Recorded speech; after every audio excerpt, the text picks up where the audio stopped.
Please join me again in prayer. God, we've started to feel like we truly are in a wilderness of life. The coronavirus and the resulting desocialization has really started to crash into and through our day-to-day lives. Some of us are resonating in our hearts with the Israelites in the desert, saying, "Where are you, God?" And others are encountering you in a totally new way, like the Samaritan woman. God, I ask that you be here and that your Spirit be here with us. I ask that you speak through me today. Use me and my voice to proclaim your love, your acceptance, and your inclusion to all of us, everywhere, who are gathered together through this webcast. Amen. I chose to read today's first reading from Exodus to try to convey the attitude of the people. The attitude of the people who were complaining because God brought us out of Egypt to kill us of thirst out here in this God-forsaken desert.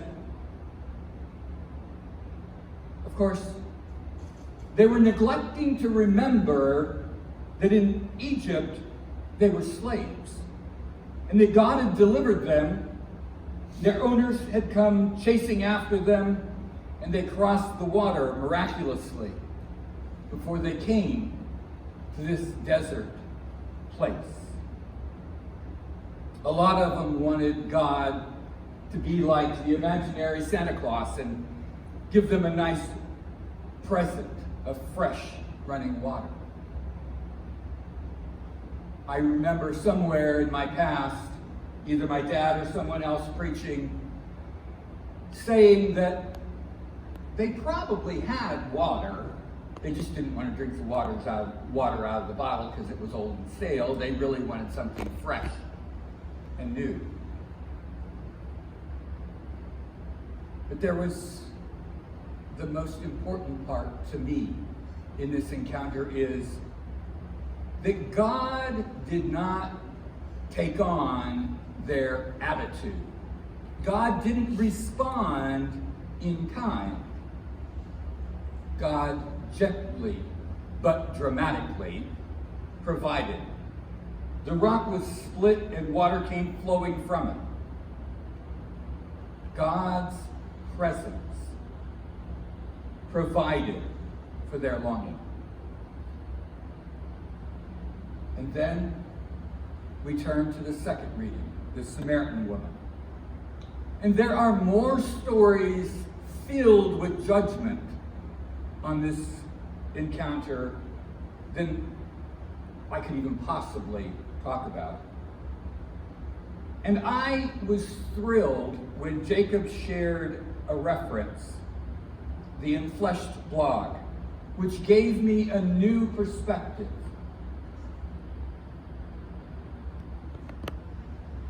It was midday in the desert, and it was hot. Jesus had been walking, and his disciples had run off down to the town to buy food, and Jesus was fully human. And he was thirsty. He walked up to the well and realized it was really deep, and he didn't have a bucket or a way to get water. And then there was a woman who came, coming to get water in the middle of the day. That in and of itself is unusual. Why do manual labor in the hottest part of the day in the desert? Other women would do that in the morning or the evening. But this one was an outcast and couldn't do it then because of social rejection. Jesus broke social norms and walked up and talked to this rejected and outcast woman and asked her for a drink. The ensuing conversation has been written out by Bible scholars for a very long time, and much of that has been filled with prejudice and bigotry. In Flesh suggested that if the work is examined in the light of a simple encounter where both Jesus and the woman had needs, spiritual and physical, it can change our perspective for this story. Jesus asked the woman for some water. And the woman responded, explaining her outcast status before she provided it. She didn't want to make Mr. Perfect unclean by coming in contact with her. She then poured out all of the many pain points in her life. And there were many. She'd been through a lot of rough roads in life.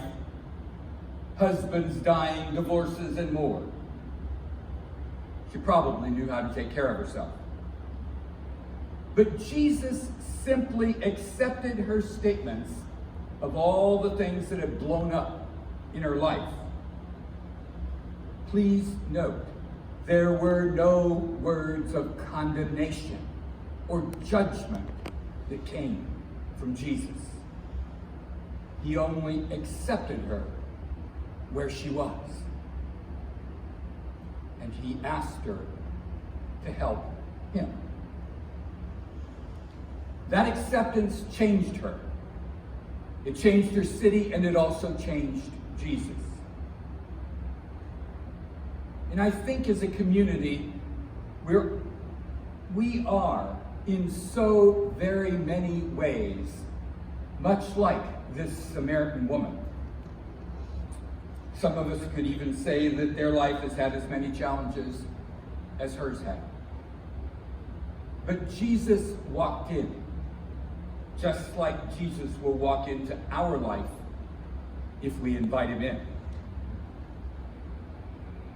At this point, I need to remind all of us that we truly are spirits having a physical experience. We're not bodies trying to have a spiritual encounter. Jesus is coming to our spirit and saying, I accept you right where you are, and I love you. Jesus is also saying to each of our physical bodies, wherever you are, I need your help. I need you to take action as my hands, my legs, and my voice for equality and for justice. And like the Samaritan woman, we rattle off the list of all of our brokenness. But Jesus responds to each of us individually. And he shows us that we need to first quench the thirst we have in our own soul, in our own spirit. Touch those places that we feel broken. And Jesus is offering to be there. We have to meet him from the place where we are. We have to establish discipline to be quiet and listen. Not being in a situation where we go to pray and the person who really has the least to say in that conversation is doing all the talking. Taking time to be quiet and listen to God. In our modern world, we've broken away from this. We just haven't had time for it. And yet now, we're being slammed into desocialization. But Jesus is still here, waiting for us. Right here at the well we come to every day in our pain. This is a good time to stop and to experience Jesus coming to us as he promised that he would. When we gather together and remember to invite him. For some of us, this is new territory and scary, testing out our own acceptance of God's love, being quiet in the presence of love, being desocialized, letting go of others, looking within. Those of us who've experienced connection with this love for a while still feel the wonder and the beauty of it. I want to conclude my sermon today with a song. It's from YouTube. It was by Dan Burgess. It's called In His Presence. The song is beautiful, and it's a spirit-filled experience that I hope I can project here for all of us. Loving God, be present with all of us through this music.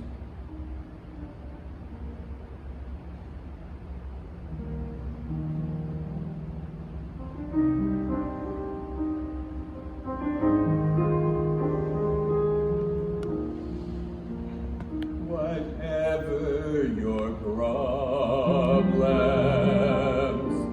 whatever your fears, whatever your questions, whatever brings you to tears, whatever your longing, whatever your pain, there is hope, there is joy, there is peace in Jesus' name.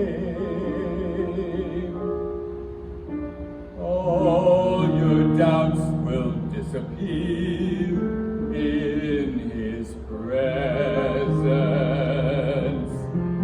You'll find hope instead of fear at His feet.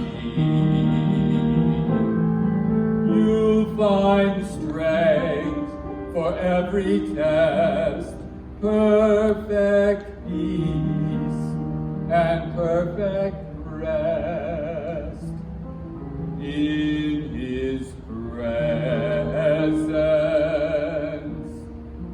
in His presence.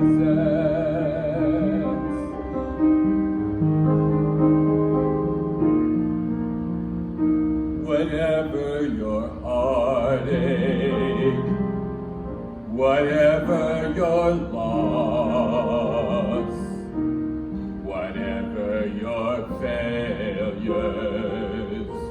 whatever bridge you must cross, whatever your weakness,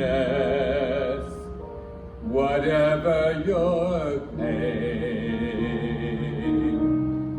there is hope, there is joy, there is peace in Jesus' name.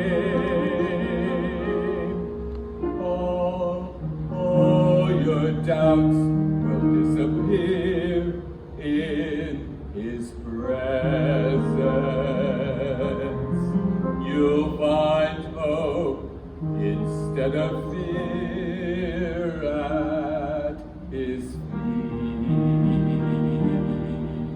You'll find strength for every test, perfect peace and perfect rest in His presence, in His presence. You'll find strength for every test, perfect peace and perfect rest in His presence, in his